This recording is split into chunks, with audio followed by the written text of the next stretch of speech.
We're good to go. Thank you very much. Welcome, everyone. It is 5:32. We are here for our regularly agendized Middleton City Council meeting. It is Wednesday, July 5th, 2023, times 5:32. And we'll call the meeting to order. Please, Jenica.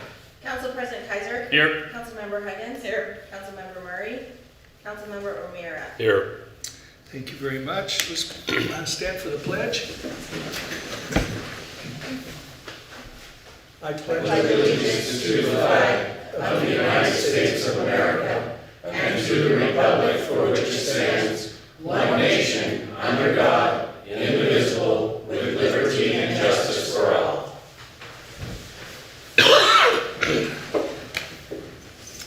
Invocation this week is by Joe Ellen Ringer. Thank you, Joe Ellen. You bet. I am a lay rabbi at Congregation Ahabath Beit Israel in Boise. When I moved to Middleton in 1998, I was told that I was moving into Aryan Nation, and I've got to be careful. I'm still waiting. Still waiting. I think it's a safe place for Jews.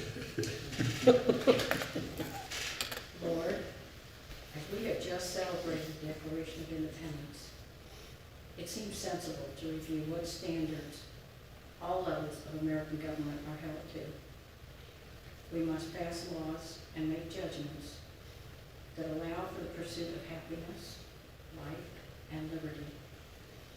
We must have a government voted into office by their constituents. Fair and free elections are a requirement. Free of bribes, coercion, or other issues of ethnicity or color. The Middleton City Council serves at the pleasure of the voters of this city. The council and the mayor have chosen public life in order to make this city good and healthy for all of us. We, the residents, have chosen to live in this community and participate in it. The many volunteer floats on the 4th of July showed this spirit. Micah chapter 6, 2b points out the way to lead. Human being, you have already been told what is good and what God demands of you. No more than to act justly and to love mercy and to walk in purity with your God. Lord, guide this council and mayor to hold justice in one hand and mercy in the other. Help them know which hand to open in each situation. Amen. Amen. Thank you very much, Joe Ellen. Really appreciate it.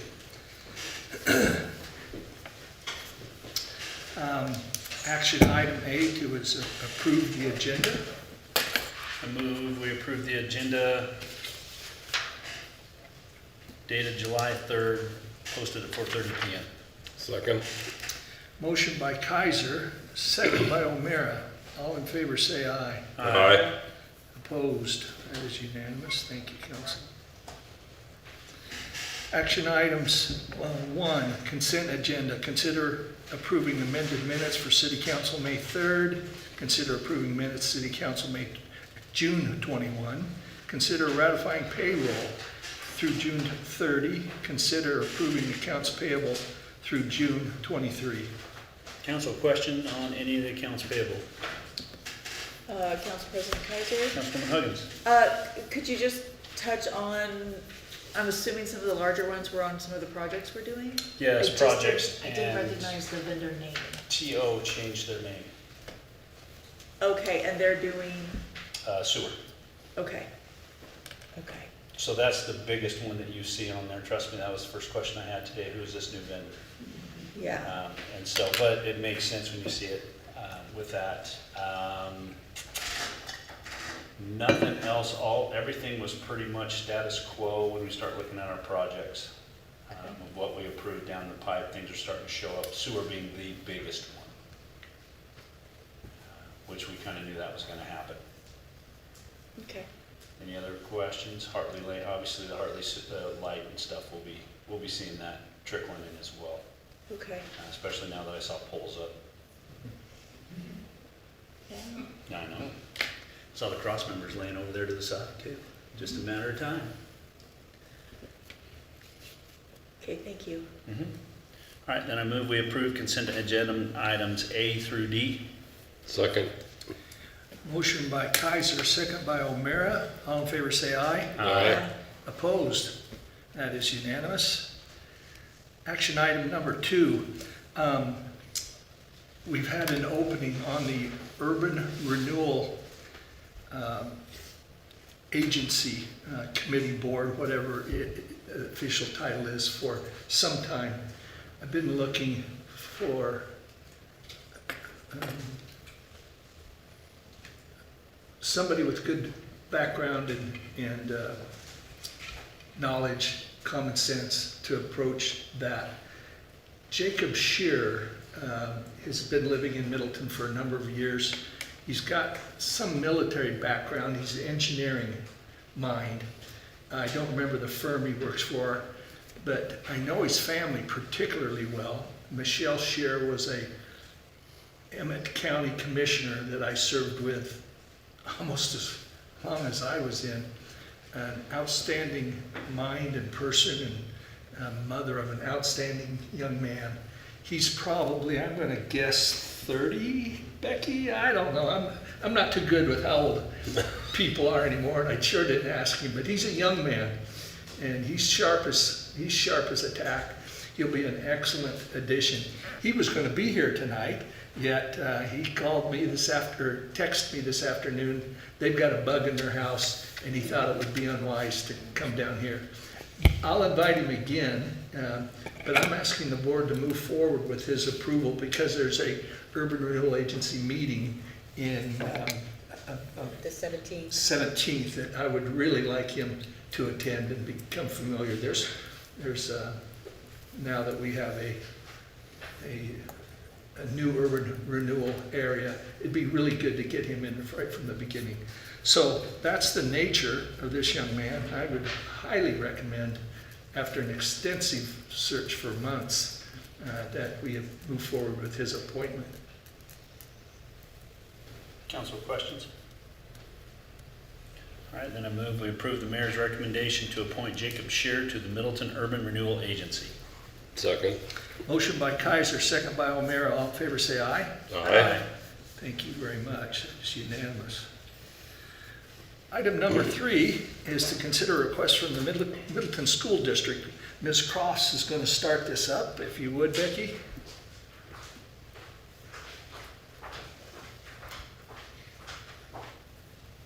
Thank you, Mayor and Council. I'm just going to go ahead and introduce this item, and then Superintendent Gee is also going to speak, so he'll follow me.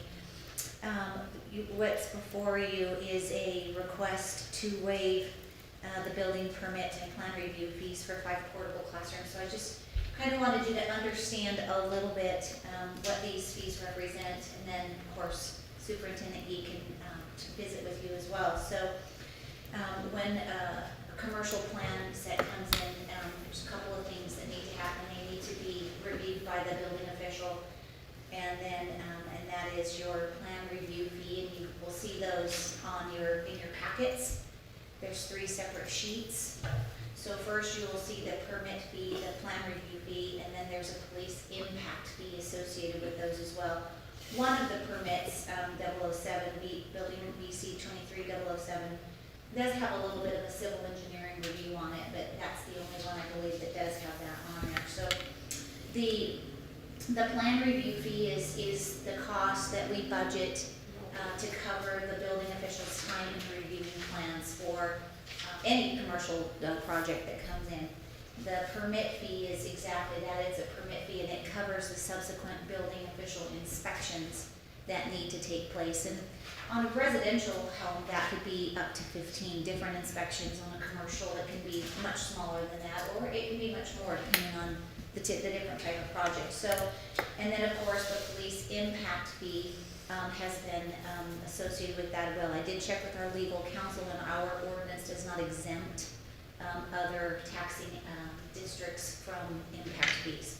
A couple of things to remember as you're considering the fee waiver is these are these fees or I should say, are collected on behalf of the taxpayers of Middleton. And the Middleton School District is a little larger than the city limits. So the cost of the burden of waiving those fees, so just for facts and information, would be borne by the taxpayers of Middleton, yet the school district is a larger taxing entity. So,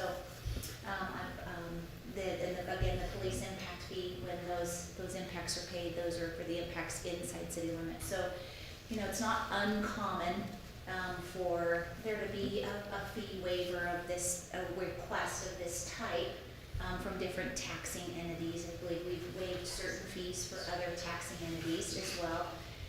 We have from time to time requested, when we had to build South Cemetery Road, I went before the school board to request a waiver of some right-of-way that the city needed. They had to purchase for right-of-way for South Cemetery Road. So at that particular time it wasn't granted, but I know the city has granted fee waivers to other entities. So just a little bit of history, a little bit of background on this particular fee waiver, and I'll yield the time to Superintendent Gee. Thank you, Becky. Thank you, Becky, appreciate that. And I appreciate the city council member and mayor for taking time to consider this request. As a school district, you're aware of our growth over the last many years. In August of 2022, we had, as a school district, attempted to pass a bond that would have allowed us to build a new elementary school, along with some other projects, but the primary focus was that elementary school.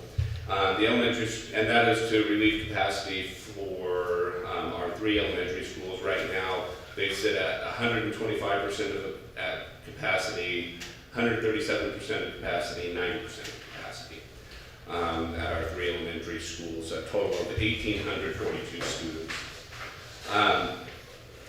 Because that bond did not pass, we were forced to come up with solutions of where we're going to put all of our students that are coming in, and they continue to come in as development continues to grow.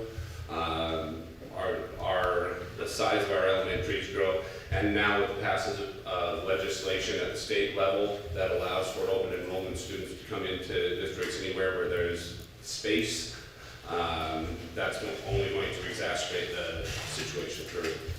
So the school district determined that the best course of action was to pass or to approve the purchase of 5 new portable classrooms. Those portable classrooms, 2 of those are being placed at Mill Creek. Now that would make a total of 6. 2 at Heights, a total of 5, and 1 at the middle school. And there would be a total of 3 portable units at the middle school. And what we've been doing is at the middle school is moving office and other district level people out of the building and into those portable so the students can start. The total of the request for this waiver is $17,571.95. I recognize that makes that is a cost for services that need to be taken care of to have smooth functioning of the city and for us to get our portables in place. But as that growth continues and the population continues, I would ask for consideration by this council to waive those fees as a method of helping ameliorate the impact of the growth of the students in our community. And stand for your questions. Councilman O'Meara. Mark, can you give us an idea on when you plan to run another bond? I realize it'd be at least 2 years after you pass the bond before we have a school, but the goal right now, I hesitate to say this is when it would be because that is at the decision of our school board. Currently, we have 2 different items we have to consider. We have to consider a supplemental levy, which we will more than likely be asking to be renewed in the November election. And then we would be looking at most likely either a May May of '24 or August of '24, one of those 2 election cycles to run a bond. It is still the plan to attempt a bond, and then, like I said, it would be a year and a half to 2 years after passage of that bond, to be able to get into the building. So we anticipate that this is going to be, these facilities we're putting in right now are going to be filled to the gills. We used pretty much all of our funding that we can use for facilities. We don't really have, we use a lot of our COVID monies that allows for space to be used, for those funds to be used. Those monies have now been spent. We won't have another, I mean, and I hope we don't have another reason for that, for those monies to come in, but, so yeah, so that's the tentative plan. I could not speak specifically because it hasn't been set by the board. Okay, thank you. Any other? Mark, do these have water sewer? Just one. Just one. Of the 5 that went in. We have one that is going right next to the Mill Creek Elementary. And the reason we were doing it for that one is because some of our special needs students will be accessing that particular unit. They need to have, in order for them to, us to meet the requirements they have, we needed to have plumbing in those facilities. So that one is being done, all the rest are dry. Okay. So that one would be, the one at Mill Creek that you just spoke of would be water and sewer? Yes. Okay.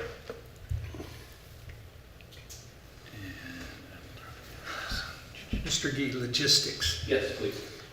How many new students do these modules accommodate? Each one, depending on the level of students that goes in. I mean, when you look at levels of classrooms, typically the younger they are, the smaller the class. So you'll put fewer students in a kindergarten classroom than you would in a 5th grade classroom. But on average, you'd be looking at about 25 students per classroom. So these, these 10 classrooms, because each portable brought in 2 classrooms, could give us space for 250 students.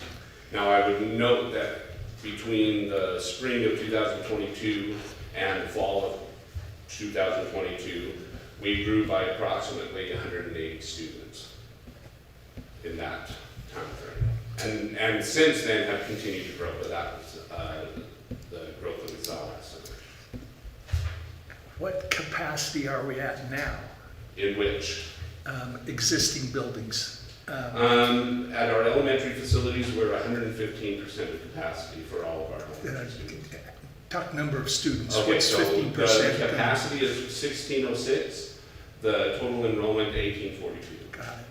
So these modules really won't even make up capacity that you already have? Well, and I think it's important to recognize when we start talking about capacity, we're talking about 2 different things. One is a place for the students to have a classroom. So and we can, you keep putting portables, I mean, not that I'm advocating for this at all, but we put 20 portables out there, we can keep putting kids in. But the problem then is your common areas, your cafeterias, your restrooms, your hallways, your libraries, all of those were built with the original capacity of the building in mind. And so every time you're adding those students, you're adding, you're not adding a lunchroom, but you are adding students that need to use that. Let me come from a different angle. Please. How many students attend Middleton schools that are in Middleton city limits? And then I know there's county school districts, and now you're talking about yet a third identity that are maybe out of your school district. Correct. How many percent are taxpayers from Middleton City? That would be something I don't have off the top of my head, but I'm pretty sure I could find that out pretty quick. I mean, pretty quick meaning, like, I could ask somebody tomorrow. Yeah, for the purpose of waiving fees tonight, give me your best guess. Jeez, it would be really hard for me to, but the highest density is within the city limits, is what I can tell you. When we look at the density, which is why when you look at Heights and Mill Creek have taken parts of that area that is all within the city limits, or the impact area of Middleton City. Those are the two that are over capacity. Purple Sage, which is out in the county, is under capacity right now, but rapidly approaching. So Purple Sage has a capacity of 594, and total enrollment is 533 right now. We're at about 90%. So the nature of my question is this: based on whatever action we take, approve or Right. deny, tomorrow I'm going to get a call from somebody that's going to say, why are you spending my tax Right. dollars for people outside the district? That's Right. that's where I'm driving at. I want to be able to. Well, have and I some would kind of also say answer. that all of these portables are going within city limits. All 5 portables that we brought in, none of them were going out to Purple Sage, because that's where our overload is right now. Yeah, okay. I understand that part.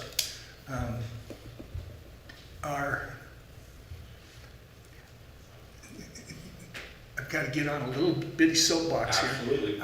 I don't think modules, that 20 modules are the answer No, I don't either. to your And power. please, nobody So- tell anybody that's my thought. Okay, and I promise not to. I'm just trying to structure what we're going to have to answer to, Yep. you two. So when I waive fees, am I enabling the school district for more modules next semester, or the spring, or whatever? Give me your best. And are you enabling me by waiving the fees? Is that what you're asking? Yeah. So where's this money? Well, that let me say this, we're Mayor. going? So- Whether you waive the fees or not, we're going to have to find a way to put a roof over the heads of the kids. Because the legislature has legislated that law. Well, that's a piece. Okay, All the students that will move in, every new home that's built, everybody who moves into an existing home that brings in children are adding to that need. And they're gonna need a roof over their heads.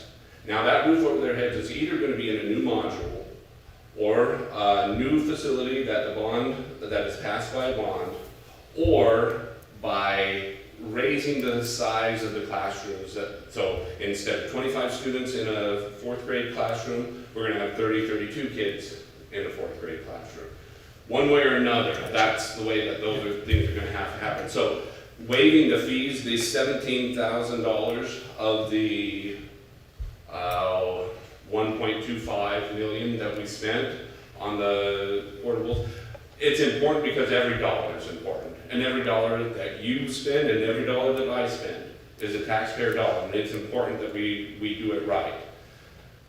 But that's not going to change our behavior down the road. that's a fair answer, and I think it's pretty clear. So just trying to purge out all No, the that's good. information here Absolutely. as we go down this module track. Right. Any other questions I can answer? Real quick, Mr. Gee, I already know the answer to this, but a lot of people here don't.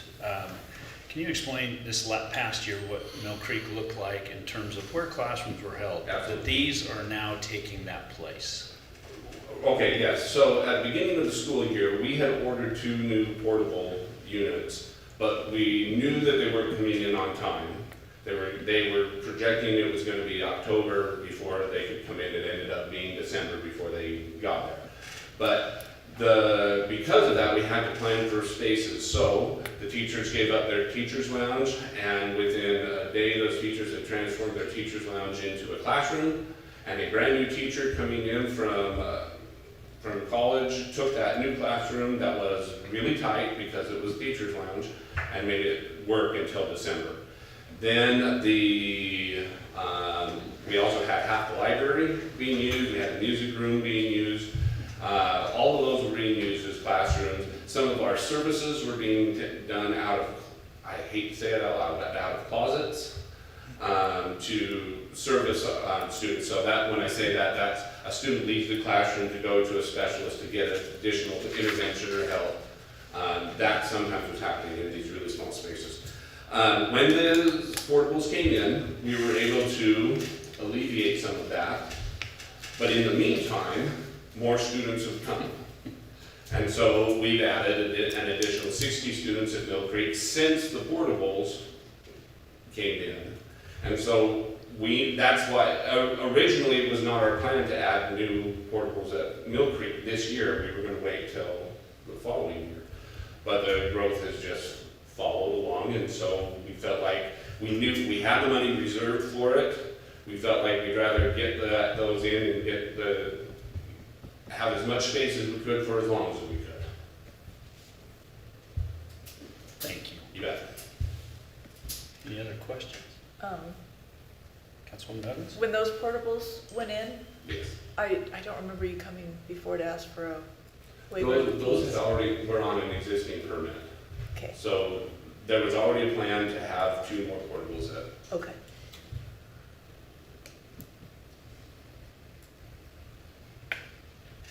We good?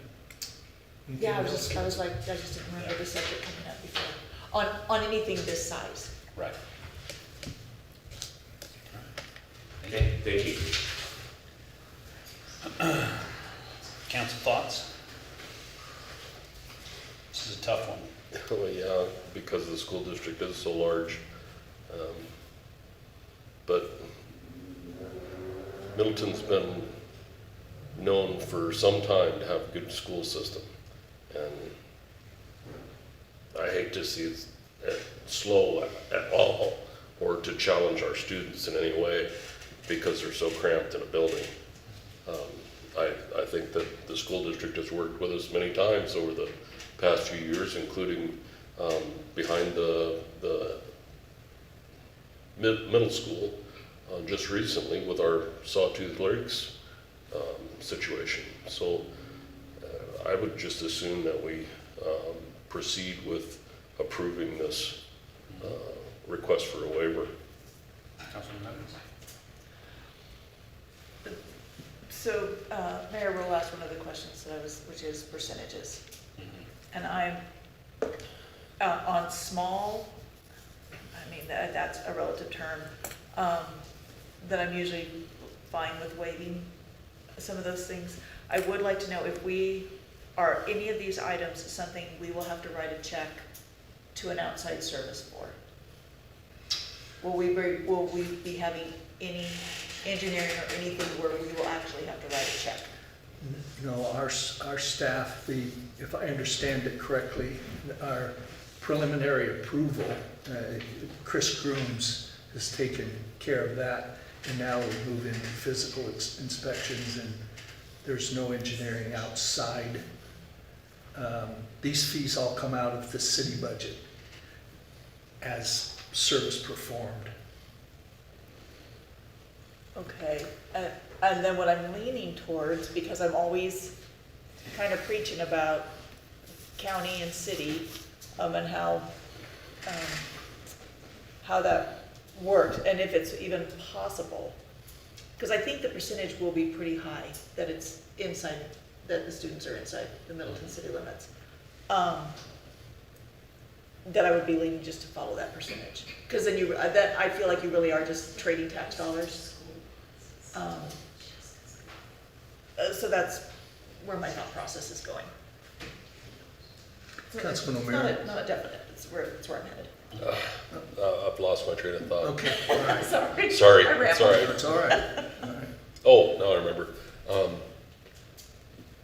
Becky reiterated that this would cause the police department's impact fee to be waived as well. Is that something that we should consider in this?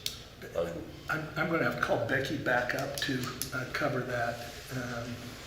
Her expertise is second to none in this room on that area. Thank you, Becky. Council and Mayor, thank you. So there are, if you look at the 3 building permits associated with this, I'm going to do some rough numbers here, 2, 4, 7. There's about $800 of Middleton Police impact fees. You'll see it on that line there. 537 is the first one. There's 268, and then another one for $247.50. So those are the Middleton Police Department impact fees that are charged for these types of modular buildings coming in, if you will.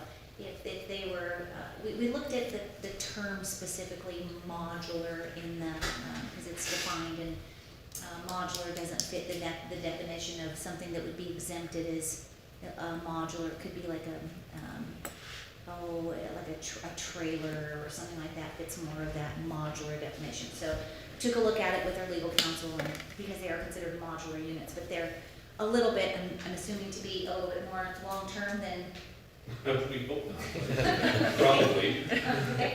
So we hope they're not long-term, but they're certainly, they don't fit the definition of modular as it's defined in the ordinance. So that would be your police impact fee and why it's on there. Any other Okay. questions? I have one. Becky, so these are commercial, as in commercial business.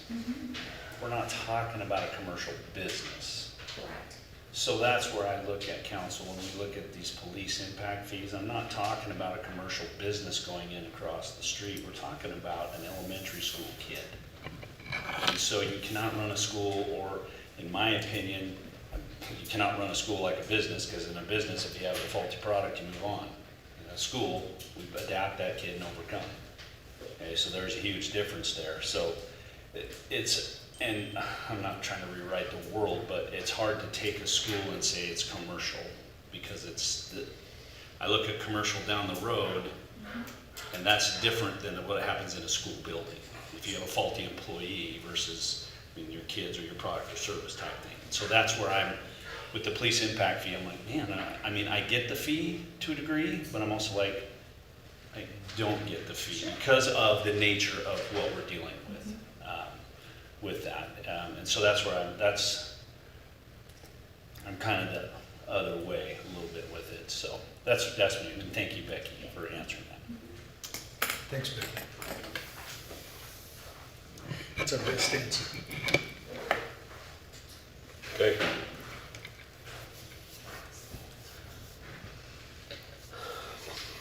Well, council, I'm going to throw a motion out. We can discuss it. After I make it, we can amend it.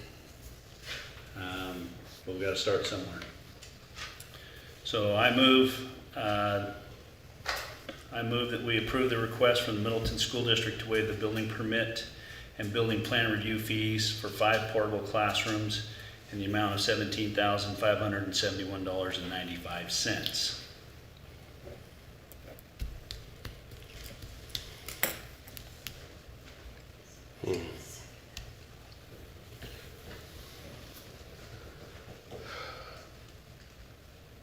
What's going to happen with these portables when we do build a new elementary? Are they going to become permanent fixtures? No, after the high school fire, most of those got sold, if I remember correctly. Because if you remember, after the high school burned, Yeah. that looked like something out of New Orleans down there in FEMA City.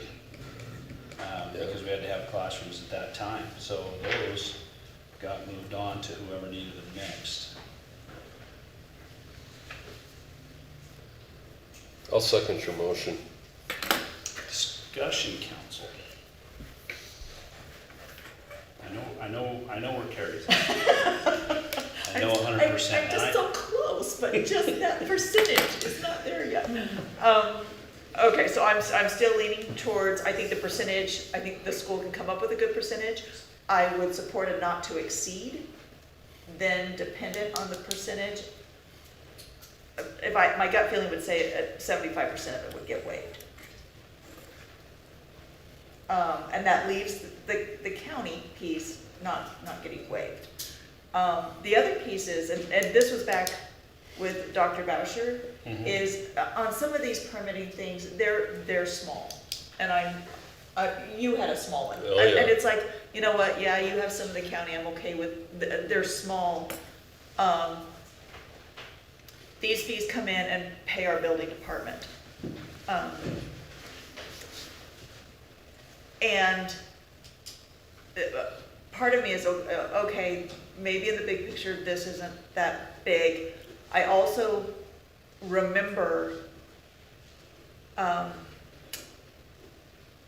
it wasn't great when they built the high school, because they went 100% fees, and that wasn't the answer either.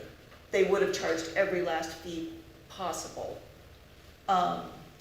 back when the high school was built, and that wasn't pretty. So if it's possible for a compromise, because eventually a new school is gonna be built, I'm not gonna be in favor of waiting on those, that's gonna be time consuming. So I'm looking for that percentage. That, I could be sold on that. So here's kind of how this works then. We've got a motion that's been seconded. We can have a substitute motion and see if it gets seconded, or we move forward with the motion that's seconded.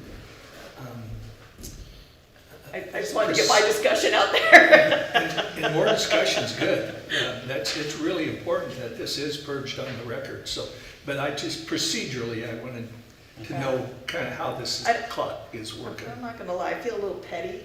I'm gonna do personally, I feel a little petty on that, but I'm just kind of thinking, but that, there's gonna be a school built eventually.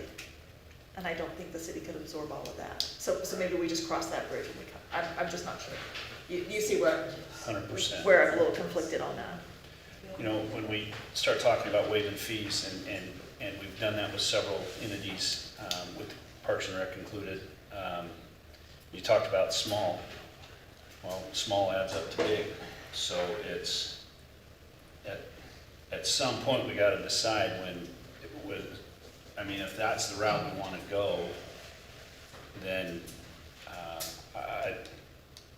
Parks and Rec, if they build a park out in the county, or even within the city, they have no way to track how many city residents benefit, how many county residents benefit, and then after this 32 team or 65, felt like 6,500 team tournament that was just here, there's kids everywhere.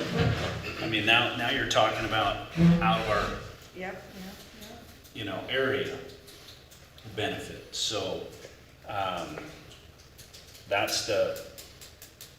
for me, that's the hard part when we start looking at percentages, because then I gotta look at percentages on everything, and we can't come up with a clear defined number when we start doing these. I understand what you're saying about like a school building, because you're talking about a tremendous amount of time and money and effort involved, which, if I remember with the high school, most of that was built into the bond, because that's an understood cost.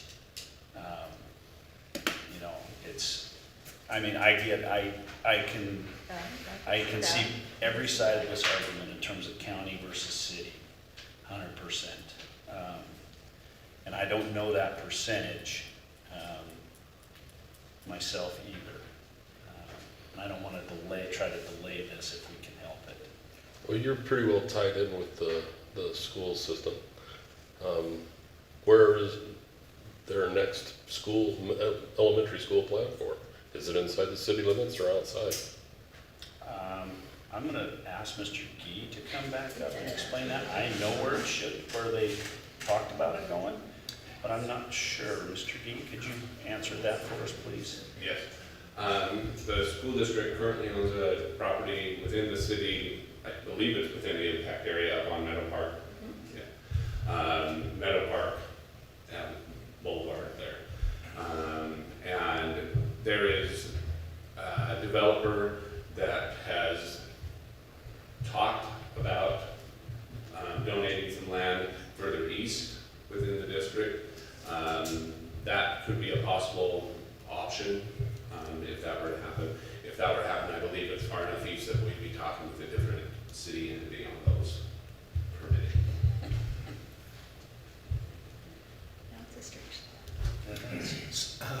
The Meadow Park is encompassed by city limits, and the easterly actually lies in a different city's impact area now. Is that what I heard? The property that has been discussed as being donated to the district It's not would donated not today. be within Middleton, city, it would be within Star. Okay, thank you. Any other questions for Mr. Gee while he's up? Thank you very much. Thank you, Mark.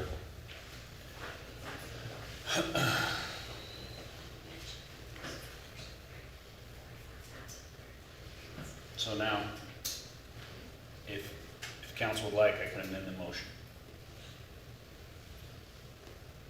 If we were to amend it, it would be along that percentage line, and I just can't see the need for that. Okay. All right. Okay, there's a motion and a second on the table. Let's roll call vote this one. Council President Kaiser, Yes. Councilmember Higgins, No, Councilmember O'Meara. Yes. Motion passes 2-1. Thank you very much. I appreciate the discussion and the thoroughness of the presentation. That motion is approved. Action item number 4 is to consider authorizing the mayor to sign the fiscal year 2024 local transportation project grant agreement form. We are a very active administration on looking for grants. Jason is on top of this one. Jason, would you tee us up for this, please? Thank you, Mayor and council members. Jason Danilo, your Public Works Director.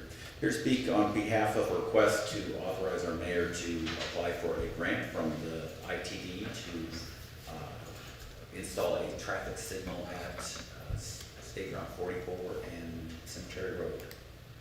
I think we've talked about it more, and I'd be glad to, or we've talked about it in the past, I'd be glad to talk about it more if you would like, but I know we are, Council President Mr. Kaiser has expressed his affinity for grant applications in the past.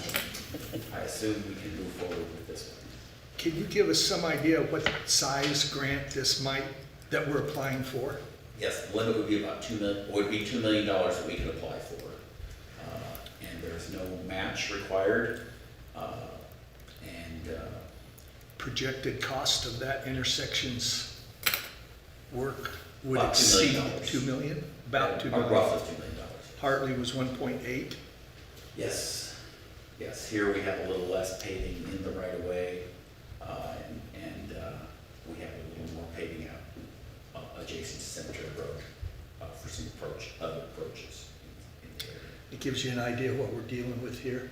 And I'm going to ask one more really Glad to. tough question. What do you think our chances are of contending well for this grant? Very well. I've been working last week on the draft of the application, and I think we will fit a lot of the criteria that they are looking for. We have partnered with ITD rather successfully in the last year and a half to have them aware of our situation, partnering with us to find interim operational improvements, and I think that they are very supportive of this effort. And apart from stating that specifically, because those are the people that are reviewing the grant application, be advocating for us in the review session, I think they are very, very favorable towards our application and potential. The study that the city paid for pertaining to 4 or 5 of those intersections, would you just recap that a little bit? Because that's a factor, in my opinion, on our eligibility for this grant. I'd be glad to. With the council's direction, we retained Precision Engineering to study the 5 or 6 intersections along State Route 44 in the vicinity of Middleton. That report came back in late last year, November or so. We had it reviewed by ITD, and they have incorporated some changes that they requested. That report in its final form was sent to ITD in, I believe, February this year, and they've reviewed and perhaps verbally concurred with it. I don't know without writing stating they concur, but we've addressed their comments on it. That's going to be very key in convincing them that we are ready to go and move forward quickly with this application when we get this. This is a intersection that they agree warrants a light. The final report, the final finding of this report was that Cemetery Road intersection lighting was the recommended next step for the city to pursue. So we have that in support of this. And this grant funding prioritizes the projects that are ready to go. So that work that the city undertook last year is very favorable, as is the approval, I believe 2 council members ago, council meetings ago, to move forward with Precision's design of this intersection. They want the design completed within 6 months of their award date in October, and our schedule aligns very well with that. We'll be ahead of that and we will proceed as soon as we should be awarded money. Questions for Jason? Councilman O'Meara? You reiterated to some paving in that intersection that would be needed. Are we talking about a right turn lane coming off of Sawtooth onto 44? That actually exists. The paving that we're looking at, we do not need paving in that intersection. The north and south Highland Drive that connect into State Route 44 about 1,000 feet east of the intersection. The road to Jack in the Box to the north, and then the road to the, what is subdivision is that, on the south. Those two entrances into 44, ITD in their comments to us has indicated that those are problematic for putting an intersection that close to those turnouts. The turnouts would likely get blocked by cars queuing up in the intersection. We have a very good solution to that. The city owns right-of-way north of the Jack in the Box. Just past that cul-de-sac that we could reroute or create a second entrance to that area. And then, Jenica, you can scroll south. A little further, but we own right-of-way just, see, probably where those trees are, a little bit. I remember you talking about that now, yeah. We have that right away where we can create a second entrance and exit out of that subdivision to the south. We'll keep open the entrances onto SH 44 for the people, but we'll make them right turn in and right turn out only, and that way they're not crossing crossing lanes on SH 44, but they'll still have convenient and probably improved access to 44 with these alternate entrances. Okay, thank you, Jason. You're welcome. Any other questions? No. I'm You're a good, Jason. Thank you. Good presentation. big fan of grants. All right, then I move we authorize the mayor to sign the fiscal year 2024 local transportation project grant program agreement form needed for the submission for the grant application for the State Highway 44 and Cemetery Road intersection signalization project. Second. Motion by Kaiser, second by O'Meara. All in favor say aye. Aye. Opposed? That is unanimous. We're also going to consider tonight to execute a change order to a Hawkeye Builders contract for the Hartley 44 traffic signal project. Jason, would you explain that one to us, please? Glad to, Mayor. We are approaching the end of the signal installation at Hartley and 44. We've already alluded to that. The poles are on site, and there's some traffic lights hung up. The mast arms and traffic lights are sitting beside the roadway if you go out there. As we finish up the north side of the additional paving for those turn lanes,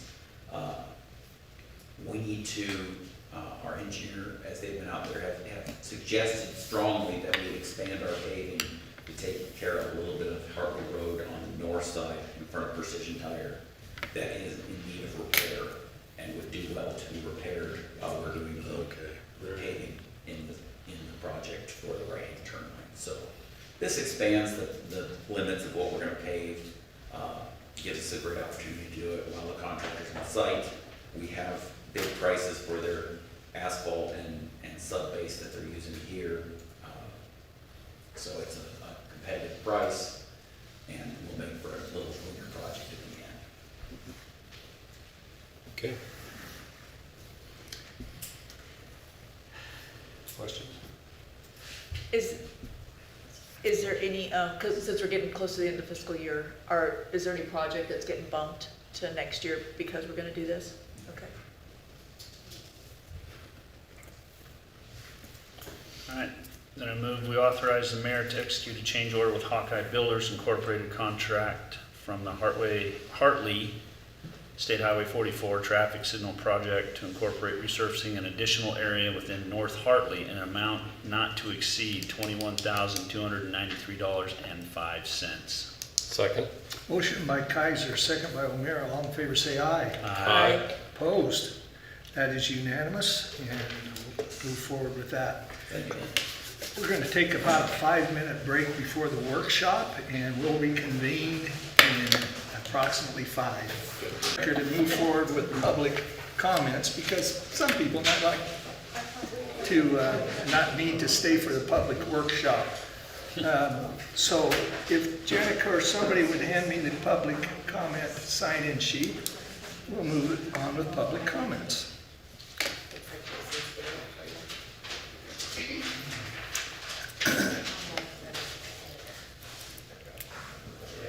I think we're just gonna answer one comment.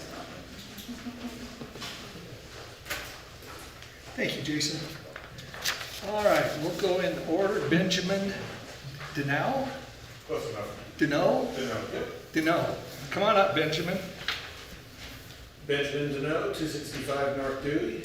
My question was, what exactly is the Middleton Urban Renewal Agency district thing? And what is its relationship to the Middleton impact area and the impact fees? Okay, questions and answers and public comment. It's a short meeting tonight. Normally, we don't approach it like that, but Becky, would you get up and explain? I got the chairman of the Urban Renewal Agency here, but let's have you take care of his answers and what effect on the impact area it is too. It's a little different. So Mayor and Council, so the Urban Renewal Agency is a separate agency, separate from the city. It's a district that was formed, in 2006, I'm gonna guess. Recently, they just expanded. They have an area that's a downtown area. They've expanded into a new East Urban Renewal area. Their projects were put together on a capital improvement plan, and they are a tax increment-based type of organization, so not a new tax. There is there's an assessed value, and then any new tax that comes in above that value goes to the agency. It's different from the Middleton Impact. I hope I'm getting all your questions.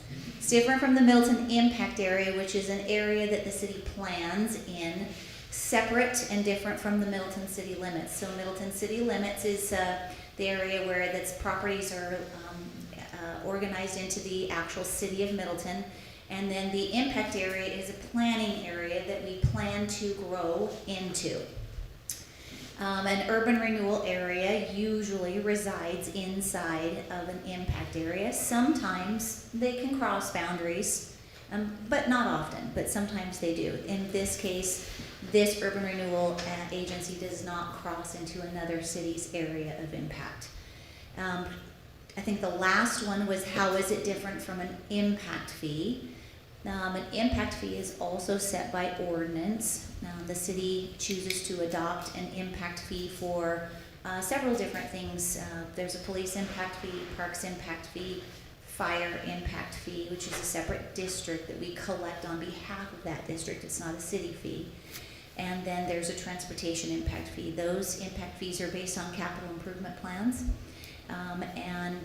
In this particular case, the city has an impact fee with 3 different jurisdictions: Star, Middleton, and Canyon Fork Highway District. So there's a larger planning area for the impact fee that is greater than the city and the impact area, and even into some of the county areas.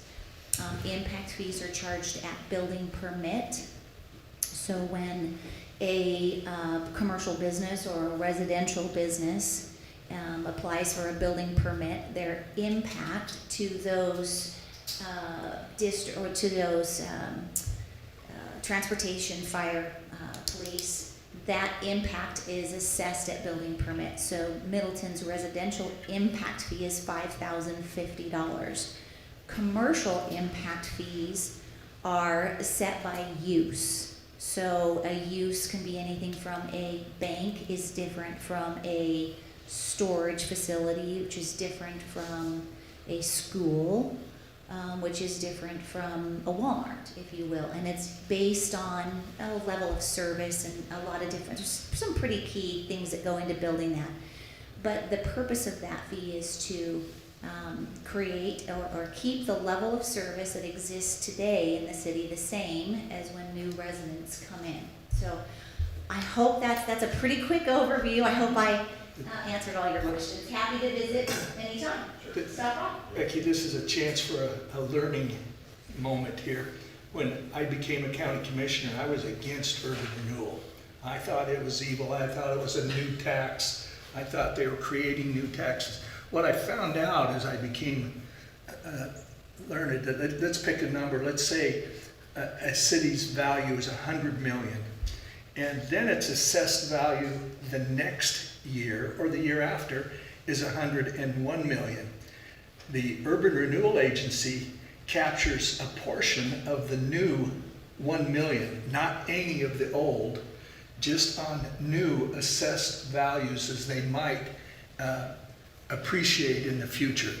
So it's not a new tax, but it is a capture of a little bit of some of that new assessed value. So now that's a very layman's approach to what urban renewal really is. So Becky, I appreciate you giving that a shot. Okay, next, Patty Crawford.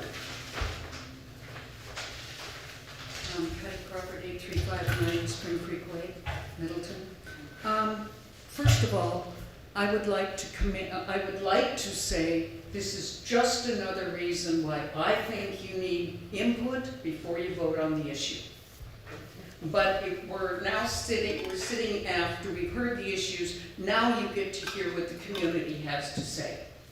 And what I'd like to say tonight is thank you. Thank you for doing what we did on the building permit with the school district. This Middleton School District has worked extremely hard to educate the kids in our community.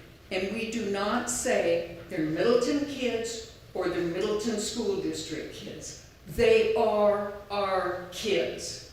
And our job is to educate them. And if we cannot go and I charge the people money for a permit and money for the portables, I don't know why we would do that. It would be irresponsible to our community, and it's irresponsible to the kids that come to our school district. So thank you, gentlemen, for doing what you did this evening. You put our kids first. Thank you. Okay, Mike Grafe.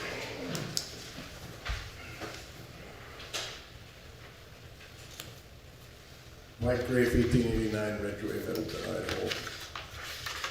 You know, in watching news and stuff, I've been saying, I just don't understand anymore. And I just don't understand anymore.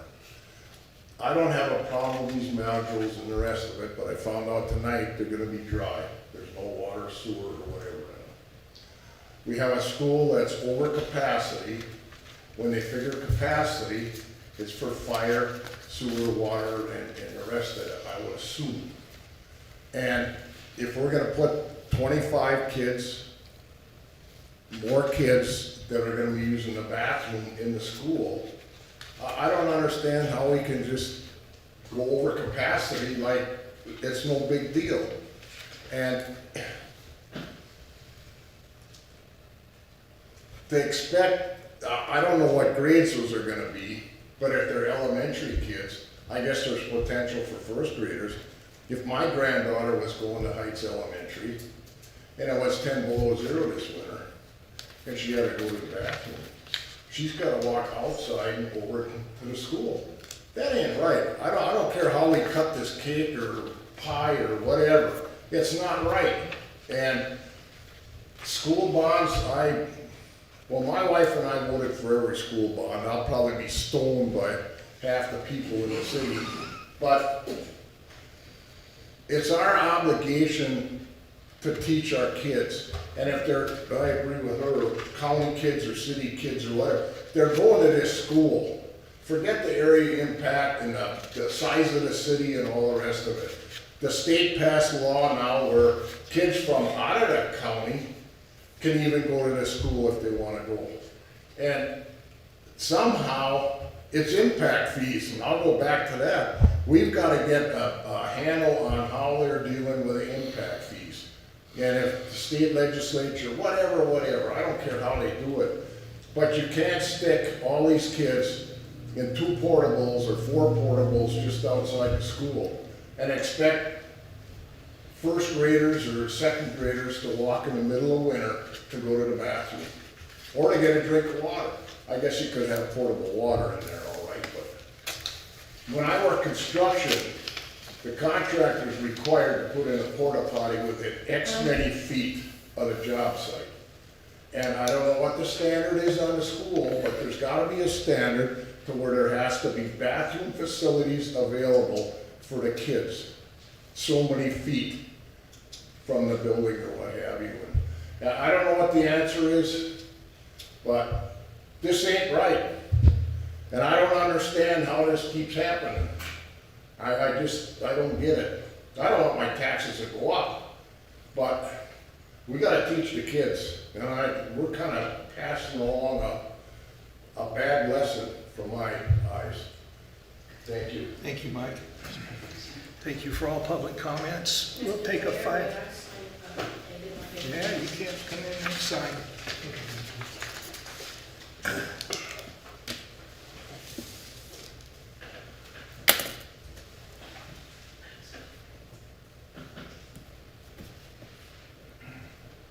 I still think I'm on East 3rd Street.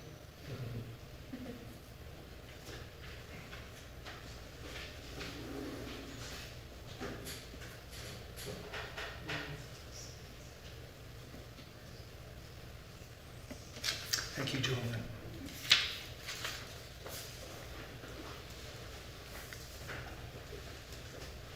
Joellen Rieger, 115 East 3rd Street North. Other than Tim O'Mara, I'm actually mad at the council because after all the testimony by Compass, by your own planning and zoning, by the school district to oppose 56 new homes on Hawthorne below Triumph, this council approved it. P&Z said, no. Compass said we can't handle it. I went down and talked to the police department. They said we cannot have 56 more cars trying to turn left at Dewey and Highway 44. It's impossible in the morning. I'm trying to get myself down to Mosaic's charter school, and it's a nightmare. I end up turning into the, parking lot, into the dollar stores to try and get onto Middleton Road. But you, the council, did approve 56 more homes, which are now being built, and I think I said Hawthorne, I meant Dewey, against the advice of Compass, your own police department, your own planning and zoning, and your own school district. And those homes will be bringing in more children into Mill Creek. And every neighbor was here protesting it. And you, the council, voted for it. I'm very disappointed about that. We do not have sidewalks on our street. Mr. O'Mara can testify. There's no sidewalk by his house. They told me they would not be building sidewalks either because we go up a little bit of a hill. Kids walk home on that street and it's quite dangerous. I don't care that there's 100 feet of sidewalk going to be built in front of their subdivision. It overloads a narrow, old street. But they're being built because you approved it. Thank you. Okay. That'll conclude public comments at 6:36. We'll take a 5-minute break and start our budget workshop. Hey, Rob, this one's got